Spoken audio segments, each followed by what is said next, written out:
Alright, it is time for the final day of the Radiance mod.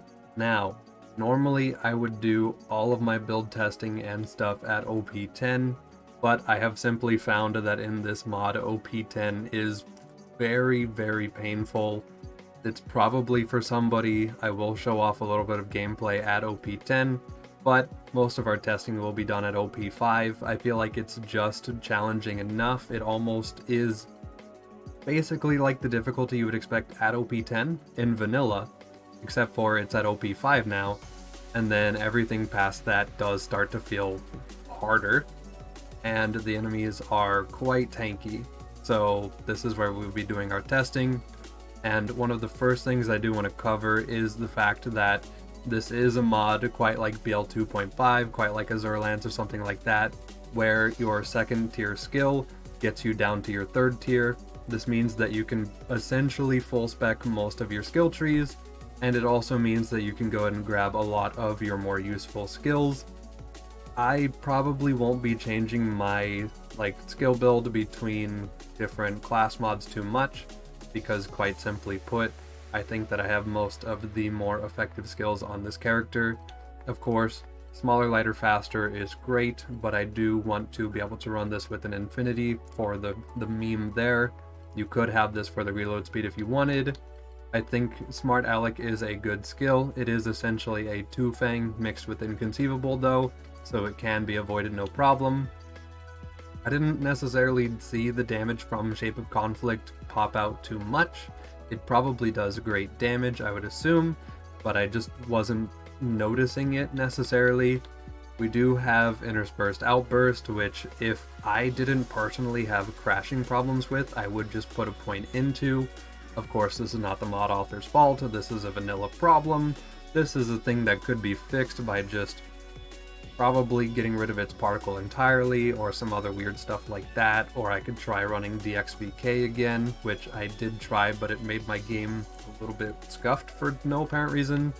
1-2 boom, I haven't tested, but I've noticed that by OP10 a lot of skills that are based off of player damage aren't necessarily holding up as well, but that is a vanilla problem as well. If you've ever tried to use Helios, for example, in OP10, probably haven't seen it move too many health bars. I have avoided electrical burn because I don't particularly like to rely on DOTs in late game as well. And then Shockstorm does pretty okay work, but once again it is that OP10 kill skill, charactered skill damage thing that I was talking about again. We've got Final Shot.exe. This could be useful to go ahead and make Deathtrap into a little more of an Angie boy when you go down, but I do not like to go into Fight for Your Life because that means that you are probably getting farmed in the first place. And then Explosive Clap is just kind of there for the knockback. And then I did put 1 point into Battle Armor, because just like in vanilla, it gives you a lot of silent fire resistance. Basically, at 1 point, it gives you 50%, and then every point after that is an extra 4%. It's really weird how it does it, but it's just a thing.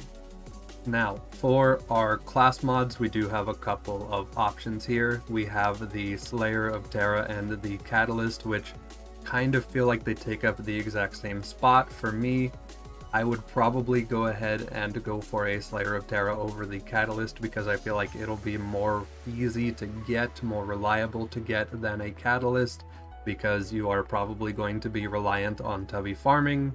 The Gen 2 class mods didn't really drop for me too much, so I'd once again probably Slayer of Terra.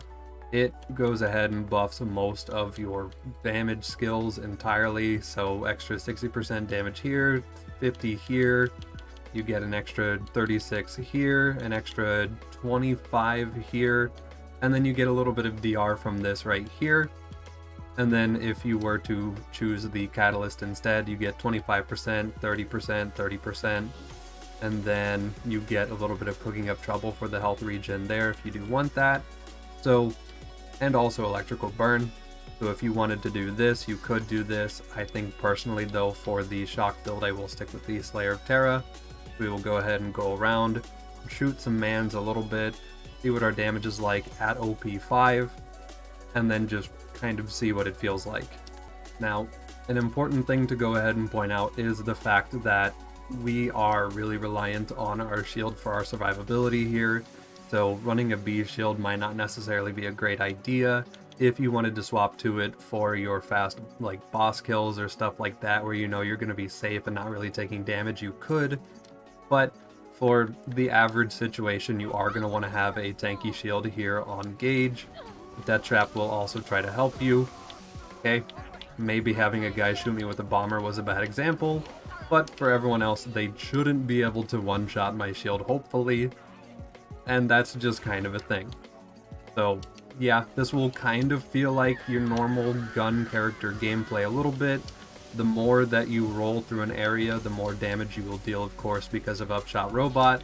It's giving us an extra 4% shock and gun damage per stack. It's giving us melee damage. It's also applying all of those to Deathtrap. So the harder you roll, the better he does as well. And he does a lot of damage in this mod. He absolutely rolls through dudes, even like through OP10. So while you might not personally do a lot of damage, he will carry you through OP10, and he is just so nice in this mod. He does so much damage for no reason. Now, for using this build up against a raid boss, I will say if you can roll mobs into this fight, I would definitely do that with Deathtrap out, because once again you can stack Upshot Robot. But most of the raid bosses are more forgiving, I will say. You definitely don't need to be trying as hard, typically. Now, of course, if you're at OP10, you're going to have to be trying pretty hard for a lot of the fights. And I will say your lack of good lifesteal, stuff like that, can make it a little bit difficult if they do manage to chew through your shield pretty fast, which they can at OP10. But I mean, usually your damage is just going to feel fine regardless. As you can see here, I'm just kind of messing around with a storm, not really like particularly trying super hard. I could be using, I don't know, a Sandhawk or a Pitchfork or something that would really benefit from the amp shield damage here, but his health bar is going down just fine. And I will go ahead and show off what this fight would look like if I were to actually stack up Deathtrap a little bit harder and actually have him be a good part of the fight. Now, weirdly, this is almost a similar process to stacking Critical Ascension. I know that doesn't quite make sense because Critical Ascension requires you like aim a gun and actually like sit and like take care of your stacks and your mental health and stuff, whereas this is just funny shoot area, get to stack. So might not be the most like great conversion, but it's the closest example I really have for this. But yeah, if we just go ahead and take 120 stacks here, I'm just gonna run down really fast and try to get to Pyro Pete before Deathtrap despawns, and then we'll just kind of show exactly how much more damage this is. And of course you could just stack more damage, especially here in the bar. So DT, you wanna not heal him, hurt him. There you go. So yeah, a buffed DT is a good DT in this example. Okay, there we go. Got a couple like kill skills procced. Now we're really starting to roll in that damage a little bit better because we are taking advantage of those stacks alongside our kill skill damage. And yeah, no problem. At least at OP5. Alright, now I'm going to go ahead and try to stack at OP10, show how that kind of feels a little bit here. So go ahead and start the beatdown bar brawl, shoot, 2 shots of a Norfleet, watch as they do not really care that much, but the longer I'm here, the more effective it will get over time slowly. So it should eventually just even out to basically being the same difficulty, if not easier. It kind of just depends on how long you're willing to sit here and do this. But if you're going to walk up on a boss fight where you can't particularly farm a lot of mobs, you're not really going to have this great of damage, which doesn't necessarily make it line up well with Zero as much as I was talking about with Critical Ascension. Probably makes it more closely related to, say, a Krieg, where you would rely on getting stacks and then trigger a kill skill after that to start rolling. So yeah, it can be a little bit mob required. Okay, and now we are rolling into the fight with double the stacks we had before, but this time we are at OP 10, and you can go ahead and... My goodness, Deathtrap. Okay, so yeah, if you just take the time to get some stacks, it's gonna work. It's just, this is double the stack requirement for the next higher difficulty. It is exponentially scaling, so technically if you do stack, this can happen still. Okay. And I would like to point out once again, this is not our damage talking, this is Deathtrap's damage talking.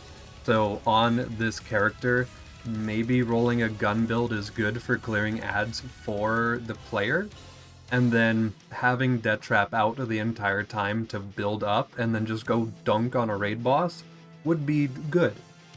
Your personal damage, not so good, since you are stuck to level 80 equipment, whereas Deathtrap is considered a level 90 mob when you spawn him, so he is just on a whole nother level because he can actually keep up. Okay, this is unrelated to the testing that we are doing, but we did just get a new Seraph item from the funny boss, so I do need to check this out. It is called the Engraver. It seems to be a ×3 funny pistol. Okay. That's kind of fun, I guess. Now, since that kill went so well with Deathtrap having all of those stacks and stuff, I am curious about how much damage we can deal if we have no stacks at all here. So this is just level 90, OP 10. The shield is going down quite quickly because we are using a matching element and because it probably has a reduced health bar, I would imagine. Maybe this isn't as bad as I thought. Hold on. This is actually kind of feeling weirdly reasonable. Hold on. Wait a minute. You see, my initial reason that I was kind of fearing OP 10 was because I was trying to farm out loot midgets, and at level 80, the loot midgets would die in 1 to 2 Norfleet shots, whereas at OP 10, I could dump a drunk Norfleet into them 2 or 3 times, and it would maybe move a quarter of their health bar. So, kind of surprised at the amount of work we're putting in, not gonna lie. A little bit better than I expected. We're gonna go ahead and cover running a not a shock build though really quick with the Legendary Anarchist here. So basically with this class mod, it will go ahead and buff Smaller, Lighter, Faster. It'll give you a 36% damage buff here as well on top of what it already gives. You'll get Unstoppable Force for that movement speed and that shield. You'll get the action skill cooldown rate here. You'll get the extra gun damage from here. And this does feel better for just non-shock weapons, since you do have that matching element bonus, especially into UVHM and OP levels, it is more useful. So if you did not want to run the shock gauge lifestyle, you could sacrifice the, I don't know how much, 60, 85% more shock damage you're dealing here, and then just output a raw 56% gun damage here, and that's not even factoring in the idea of running a matching element against an enemy. So for not shock, this is probably the preferred class mod here.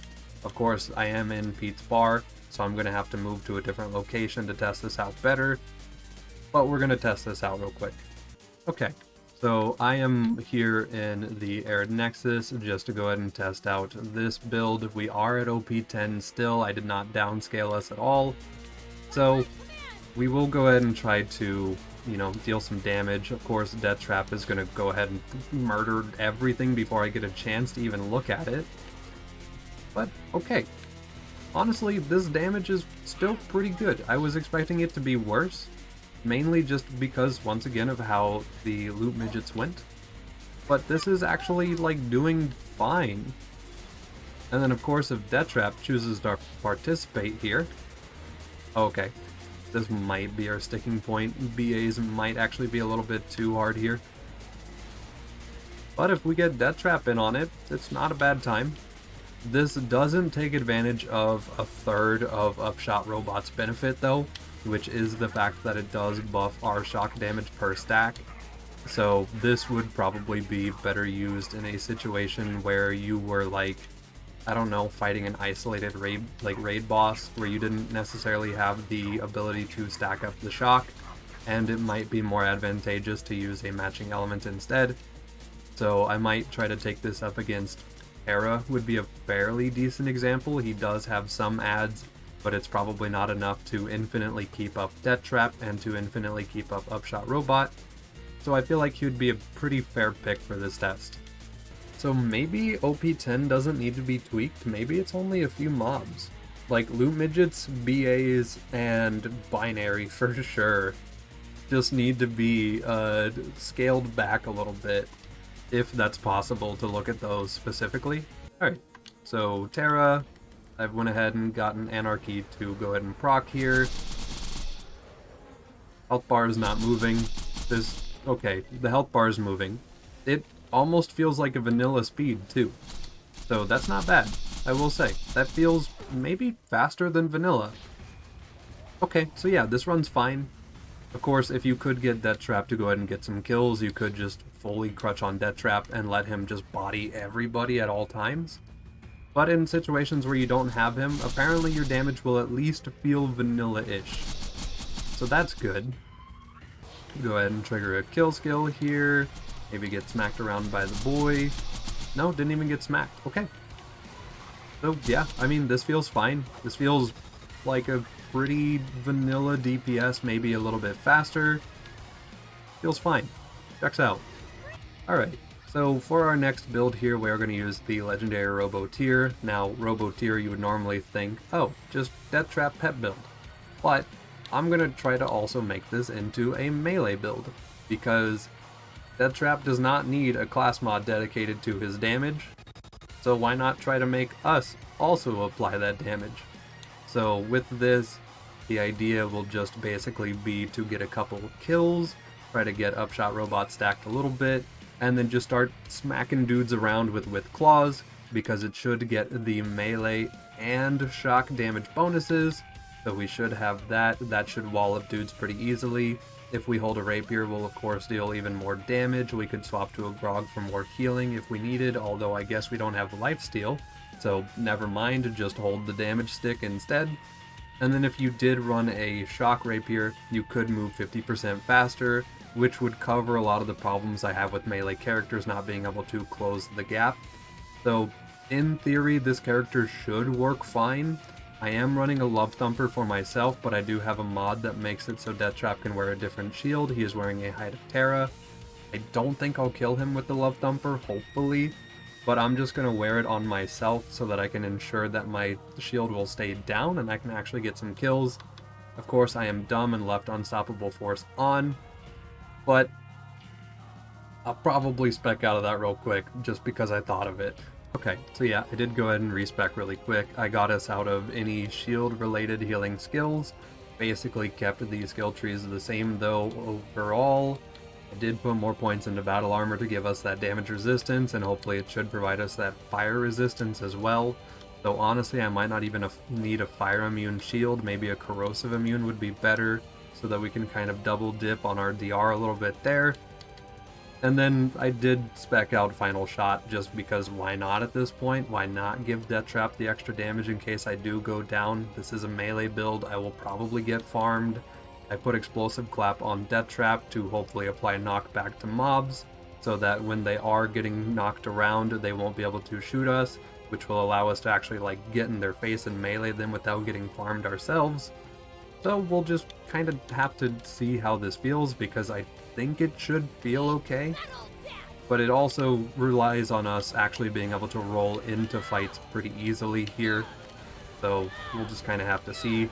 Of course, the first couple kills will be really trash, but after even a few, we should start to really see our damage pick up. So go ahead and get some stacks, and yeah, already starting to pick up on that damage, even with only 8 stacks here. It is really odd, but we do get 2 stacks per kill instead of 1. I'm not really sure what that's about. I saw the mod author was also confused about this, so I don't necessarily think it's intentional. But it seems to be a thing, and I'm not going to complain, because it means that we get to actually like deal some damage. And yeah, I died. This is definitely a more risky build. I think you would be better off if you tried to run guns for a little while before going in for your melees. Probably wait until you get at least like 20 plus stacks, maybe even more than that, and then the melee should feel fine. I'll go ahead and do that, and then we'll just come back whenever I'm starting to roll mobs a little bit, just see how that goes. Okay, so we are at 28 stacks now. Damage is feeling okay. It could obviously be better. I think, once again, all this is really showing off is the fact that Deathtrap himself is absolutely getting our kills here. But the longer and longer we are in combat and the more and more kills we get, hopefully we should start to see a return on our damage, outside of just watching DT just farm everything for us, which I'm not really going to complain about, because having a nice and helpful DT is really, really nice at this difficulty. And okay, I was able to get up to about 56 stacks with Deathtrap out. That's a pretty sizable damage increase. Of course, it could go higher, but I just unfortunately wasn't able to get it any higher than that. And the damage felt good. I wouldn't say it's strong, but it feels good. Now, the next thing I'm going to show off isn't necessarily a build as much as it is a way of life. So we've got the Infinity meme build here, which is just a run of Sheriff's Badge and an Infinity on gauge with anything at all. The main idea here will be to take advantage of the fact that we can permanently have Anarchy's uptime, since we will never have to reload here. So the way that you would go ahead and stack this is to just shoot a different gun, try to reload it until you get Anarchy, let the reload finish, and then just go into combat knowing the fact that you are the absolute pinnacle of gameplay. So you just run around shooting an Infinity at people. Is it necessarily the most optimal thing you could be doing with your time? No. Is it even a good idea? Probably not. But who cares? You can infinitely hold down the shoot button. You can be in a mini game where you're just trying to corral recoil for the rest of your life. And technically, if you get enough damage stacks, this could deal pretty okay damage by late game. So it's definitely a thing worth note. You have permanent Anarchy uptime. Anarchy gives an extra 100% like damage, fire rate, and some other stuff in this mod. So this is definitely a choice. You could make this choice. It's entirely up to you whether or not you want to do this to yourself. But you could do this. It is available. It's almost annoying how well this build still holds up, because it's so dumb. It's literally just walk forward, hold down, shoot. You are playing Pyro TF2, but in the BL2 game instead. That's all this build is. And it doesn't perform as well whenever Deathtrap is down. But whenever he is, like, available, you just roll everybody. That's all you do. It's so dumb.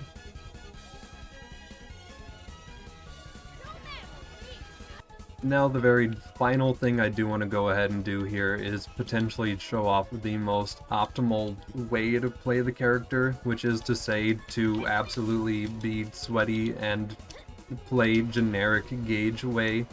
So you just summon Deathtrap, you get a couple kills here, and then you just immediately try to roll it into whatever boss you're going to go fight. I am, of course, running the Drunk Hive setup here, also possibly with a Storm if you need it. So you would want to get as many kills as you possibly can before attempting this.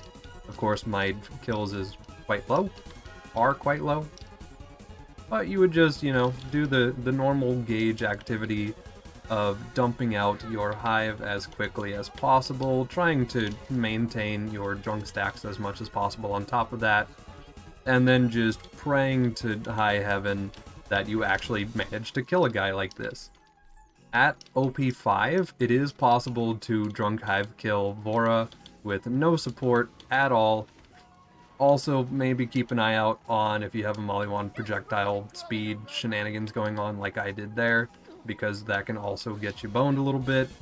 But oh my goodness, who is it? It's Deathtrap from the top rope here to go ahead and just deal all the DPS.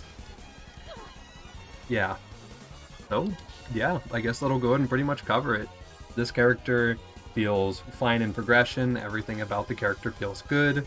The main thing that I think is still the most important fact about this mod is I genuinely do think it is more new player friendly. Of course, the OP levels start to hurt a little bit, as you can tell, but progression through normal and TVHM feel great. I barely had to stop to farm for XP or anything like that. It left UVHM as an optional difficulty for people who want that. It does also give you an easier way to farm out tubbies and stuff because you're level 80 in UVHM. You know that you don't have to worry about any level thresholds or anything like that to get your comms. You know that even if you did worry about that, you wouldn't have to because they are no longer tied to level and they are able to world drop now apparently. I haven't seen any world drop except for once, which I saw so many legendary macros, but only one catalyst the entire time, so that was a little bit odd. But everything just feels good. The mod just feels good. It's nice for new players. I'll probably still say it's nice for old players. Gage felt unique. Deathtrap might still be a little bit strong, and he's definitely going to get a nerf, which it's fair, he deserves that. But I just enjoy it. It was fun. I would highly recommend it. This mod is still very new, so the changes might probably not be volatile, but they will be plentiful probably because the mod dev seems to like to tweak some stuff here and there. So just a thing to keep in mind. Some of the stuff I've shown will probably change in the future. Most of it hopefully will feel about the same, if not better. And that'll do it for this mod. So yeah, feels good. Day 10.